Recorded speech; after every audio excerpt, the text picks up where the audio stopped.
Ce qu'on a essayé de faire à la première saison de l'atelier, c'était de mettre en commun des territoires pilotes et de vérifier s'il y avait des principes directeurs communs à ces démarches de transition et des principes qu'on a identifiés et cristallisés dans un référentiel. Se joue dans la saison 2 l'idée de voir si ce référentiel, ces principes directeurs, sont utiles pour travailler la transférabilité d'expériences complexes auprès d'autres écosystèmes territoriaux. On n'est plus sur des petites villes pilotes, on est sur des régions, des communautés d'agglos, des métropoles, d'autres communes, des communes embarquées parfois par des collectifs citoyens, des territoires qui ne sont pas des collectivités, comme des universités ou des associations foncières.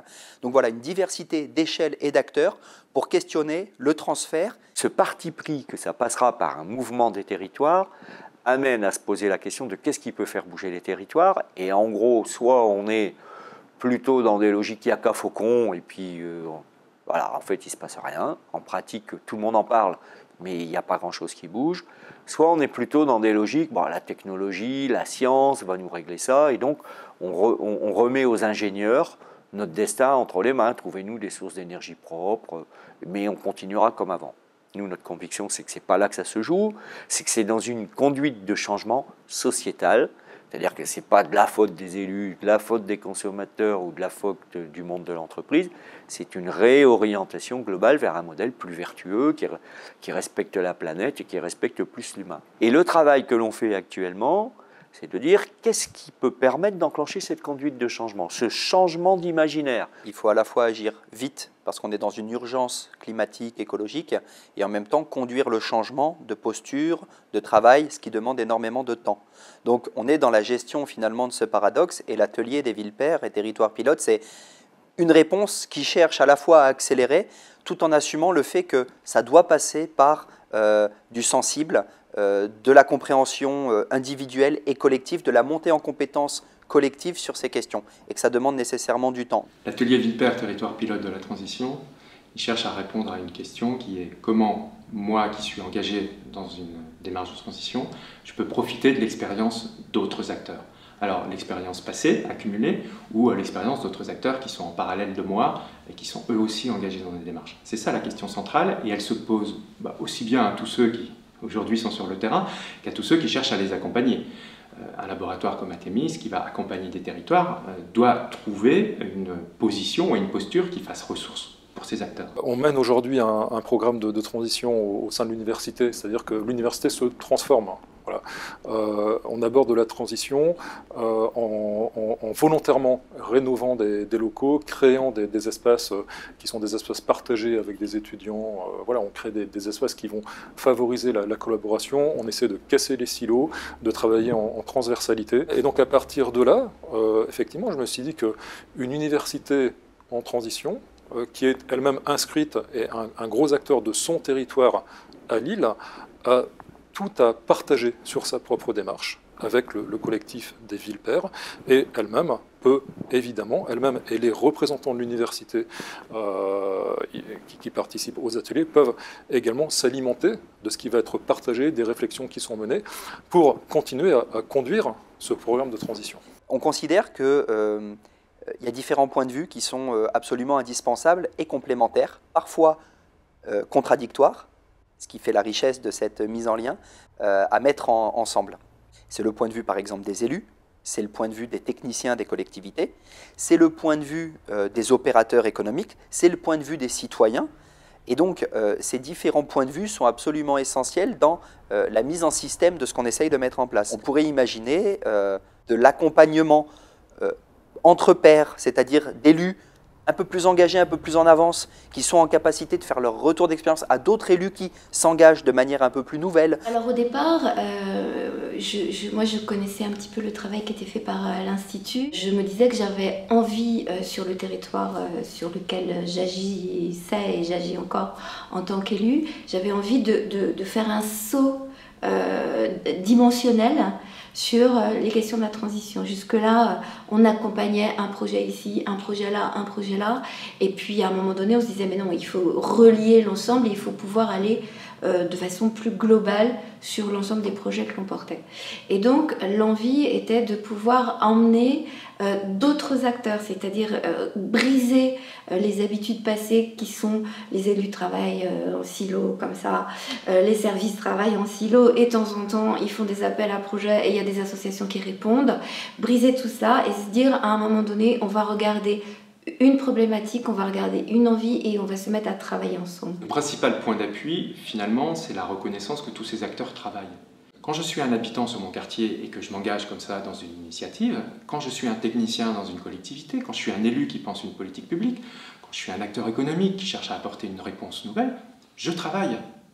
Donc le point d'appui pour accompagner ces personnes, c'est la reconnaissance de ce travail-là et la capacité à confronter son propre travail au travail des autres dans les autres démarches de transition.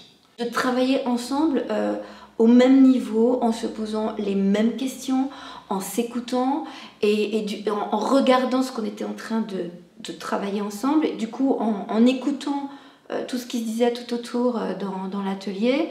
Et aussi j'ai entendu ce que disaient l'un des intervenants, en préparant l'atelier et tout d'un coup en pointant des manques, des oublis ou des faiblesses, des vulnérabilités. Et le fait de travailler ensemble avec des casquettes très différentes va nous permettre maintenant de travailler plus facilement. Et je pense de développer des choses plus intéressantes. Aujourd'hui, ce qu'on fait, c'est qu'on vient prendre un peu de recul sur nos pratiques. On a largement puisé aujourd'hui dans le référentiel qui a été fait. On l'a diffusé sur notre territoire et ça devient un point d'appui dans ce qu'on structure au niveau du territoire régional avec les acteurs de la région. Et émerge l'idée de pouvoir avoir quelque chose d'un peu équivalent au niveau du territoire régional Centre-Val de Loire. On a envie de tisser plus loin ces questions de transition et être à la fois un réseau de partage d'expériences, des initiatives inspirantes. On a réuni les futurs acteurs du projet, qui étaient des représentants de nos services techniques en charge de l'exploitation et de la maintenance du bâtiment, la direction immobilière, des chercheurs, des usagers du bâtiment. Lorsqu'on a expliqué la vision qu'on portait d'un bâtiment qui deviendrait un objet de recherche, les chercheurs, pour certains, se sont dit « ouais, super, génial, on va avoir à notre disposition un laboratoire à ciel ouvert ». Ils avaient simplement oublié qu'il y avait des usagers dans le bâtiment, quand même. C'est un bâtiment dédié à l'enseignement et à la recherche. Les services techniques, à ce moment-là, on dit « mais pas question de toucher à ce qu'on fait nous. Nous sommes garants de la sécurité, de l'accessibilité, de l'éclairage, de l'alimentation en énergie, de la gestion des déchets, donc chacun reste dans son truc ». C'est pas du tout ce qu'on voulait. Voilà. On a construit ensemble, en fait, ce bâtiment, et aujourd'hui, le bâtiment et ses projets sont gérés ensemble. Au sein de l'université a même été embauché, il y a 1 an et demi à peu près, une personne qui a un nouveau métier qu'on appelle le manager de la performance énergétique. C'est une expertise, une compétence qu'on n'avait pas. Donc on a embauché quelqu'un qui est un bon technicien, qui s'est formé à la GTB avec 3 de ses collègues. Mais cette personne en question, elle a également un très très bon relationnel. Et elle sert de liant. Le rôle de la mission résilience, en fait, il est multiple. Donc, à la fois coordonner, on va dire, les différents services de l'administration pour mettre en œuvre cette stratégie. Et puis, sur les modes d'organisation, on est plutôt sur des actions qui visent à, d'abord, nous, villes, municipalités, assurer la continuité d'activité et la continuité du service public.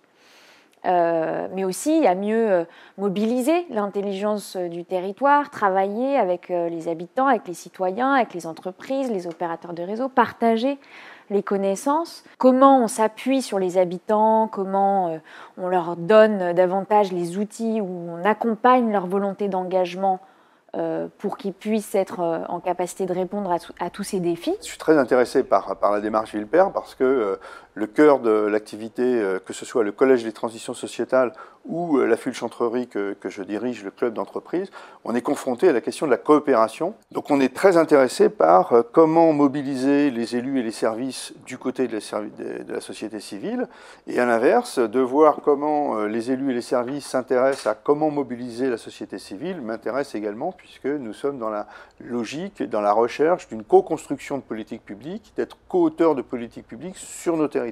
Alors, ce qui m'a très très intéressé dans le référentiel des villes pairs lorsque j'en ai pris connaissance, c'est d'une part la méthode employée. Parce qu'on n'est pas là dans une étude un peu réalisée par des externes, même s'il y a des experts un peu extérieurs aux collectivités en question, mais le référentiel, il est coélaboré par les territoires. Et, voilà. Et donc on part des porteurs de projets, enfin élus, porteurs de projets et autres, dans les territoires qui coélaborent ensemble, avec une méthodologie qui est bien rodée, c'est important, ce référentiel. Alors ce que je trouve particulièrement intéressant, ce sont les réponses à des questions posées dans le groupe qui viennent renforcer quelque part des hypothèses qu'on avait. Alors je vais prendre l'exemple qu'on a écouté ce matin sur la question d'associer des élus et des services dans un conseil d'administration pour pas que ce conseil d'administration soit hors sol. Et donc cette dualité élu-service et bien évidemment la société civile dans ce projet collectif nous semblait une hypothèse à travailler et qu'on a explorée pendant quelques années, mais qui est confortée par ce qu'on a entendu ce matin, par les expériences des uns et des autres. Venir se confronter et se mettre avec d'autres qui ont mené ces choses, moi je trouve que ça apporte du réconfort parce qu'on s'aperçoit qu'on n'est pas complètement à côté de la plaque sur les questions, sur les enjeux, qu'on a bien plus de choses en commun qu'on pourrait le penser, alors qu'on a des contextes très différents sur comment faire, comment mobiliser, comment pérenniser, vers quel horizon aller. Et donc, c'est plutôt confortant. Et je dis pas forcément réconfortant, mais confortant pour continuer et pour se dire que on est dans un mouvement plus global. En essayant de structurer ces acquis, ces expériences, de voir les convergences, eh bien, ça nous donne une ossature, en fait, à toutes ces démarches de transition. Ça nous permet d'avoir des points de repère, de se dire, ça, on peut considérer que c'est acquis, en tout cas pour aujourd'hui. On peut se reposer fermement dessus.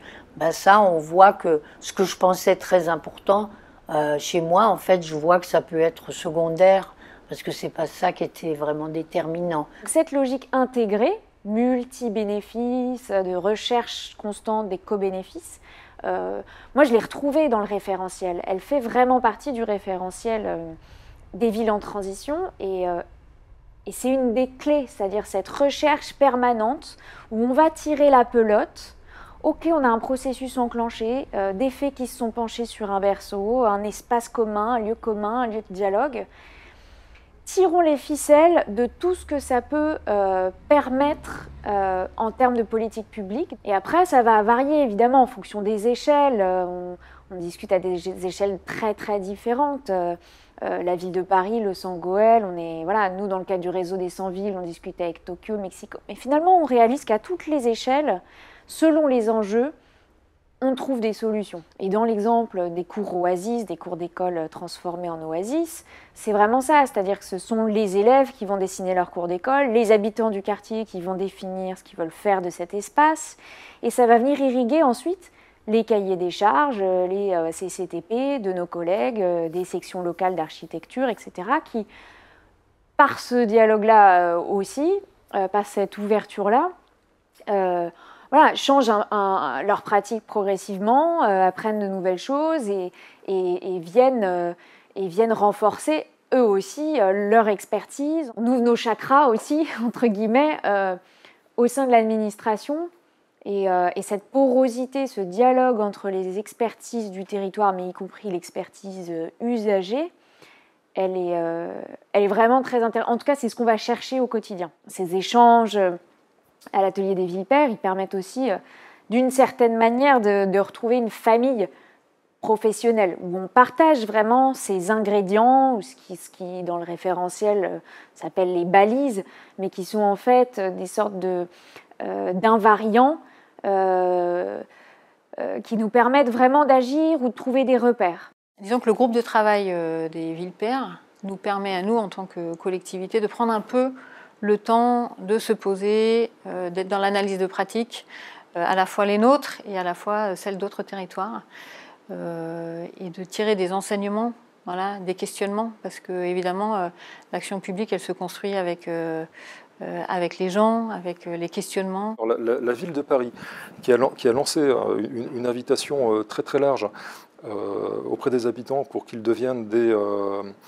j'ai oublié le terme. Des ambassadeurs, on va utiliser le terme d'ambassadeur. Donc la ville de Paris qui a envoyé un appel large auprès des habitants pour qu'ils deviennent ambassadeurs en fait, de l'environnement et de la démarche de transition de la ville. Ils pensaient avoir quelques centaines de personnes volontaires, les volontaires, ils ont appelé ça les volontaires. Et il y en a eu 15 000. Voilà, donc un truc dont finalement on ne soupçonne pas l'efficacité. C'est un programme qu'on a déployé depuis 2 ans de mobilisation d'un réseau de citoyens qui soit formés et solidaires, capables donc d'agir face à une crise comme au quotidien. Comment comprendre l'impact qu'aurait une inondation majeure ou une crue chez eux, à la végétalisation de la rue en bas de chez eux, à comment aller vers les personnes à la rue, aux gestes qui sauvent, comment accompagner les personnes âgées, et quels étaient les outils dont ils disposaient et comment ils pouvaient, en tant que citoyens, se rendre utiles, agir. Un autre projet là sur l'île Saint-Denis, avec une maturité de réflexion et dans la mise en œuvre autour de circuits courts, enfin d'un truc qui a priori paraît un petit peu fou, qui est de recycler des couches jetables pour en faire un substrat. Mais ça va beaucoup plus loin que ça, parce que c'est finalement créer de la terre en pleine ville. Voilà, le substrat, c'est pour faire pousser des plantes. Et donc, derrière une activité horticole de production de fleurs. Je suis obligé de vous faire un petit pas pour vous raconter une dynamique collective un peu peut-être surprenante. C'est l'histoire de Compic. Compic, c'est compostage industriel de couches jetables. Donc on est au phare. Notre raison de poursuivre notre mission sociale à Allage, c'est celle de créer de l'activité qui crée de l'emploi, qui soit accessible aux plus éloignés. Et un jour, avec une autre association qui s'appelle Études et Chantiers, on se dit qu'il faut qu'on prenne ce sujet en main en créant nous-mêmes une activité en dehors de l'insertion, parce que le dispositif d'insertion parfois nous use.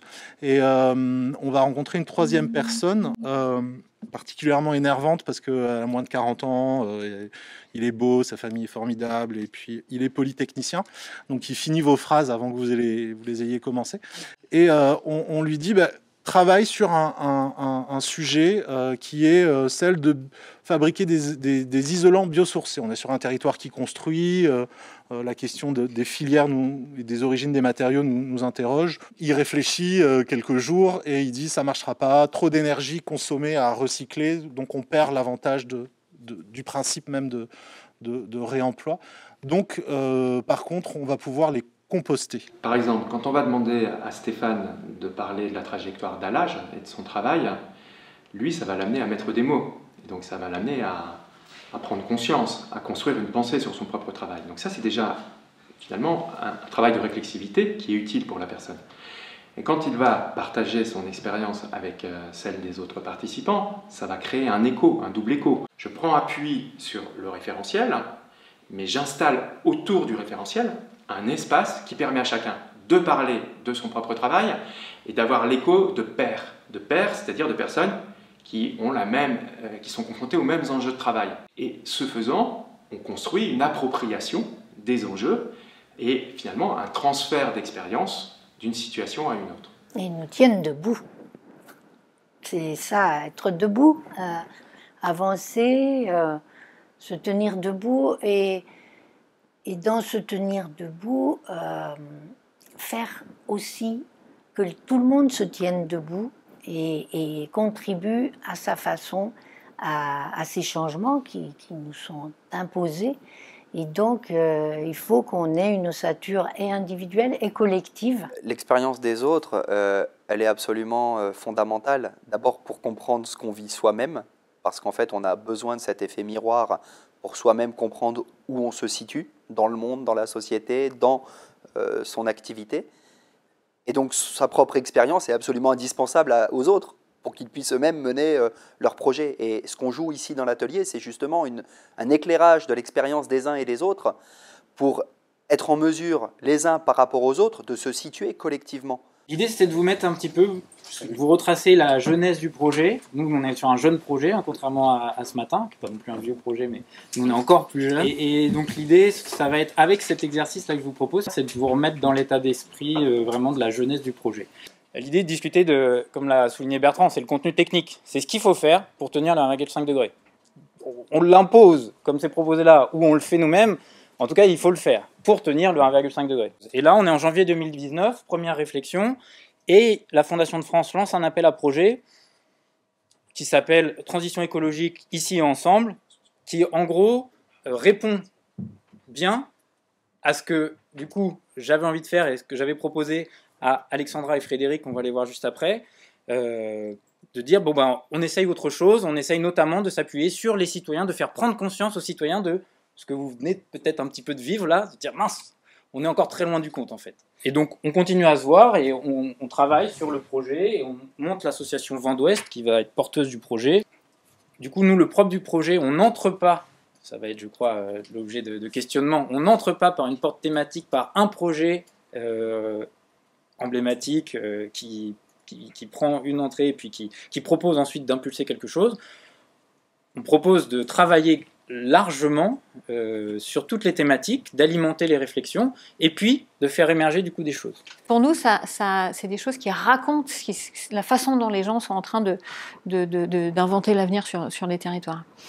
Et donc, le référentiel, pour nous, il va être surtout utile pour l'ingénierie, c'est-à-dire les acteurs intermédiaires qui accompagnent les acteurs du territoire dans ces processus de montage des initiatives, d'accès à des subventions. On se pose beaucoup de questions sur, donc étudiant en architecture, on se pose beaucoup de questions sur notre métier, la manière de le faire. On décide de prendre l'île Saint-Denis comme territoire d'expérimentation, de faire un diplôme utile et donc de se mettre à se retrousser les manches et aller sur le terrain.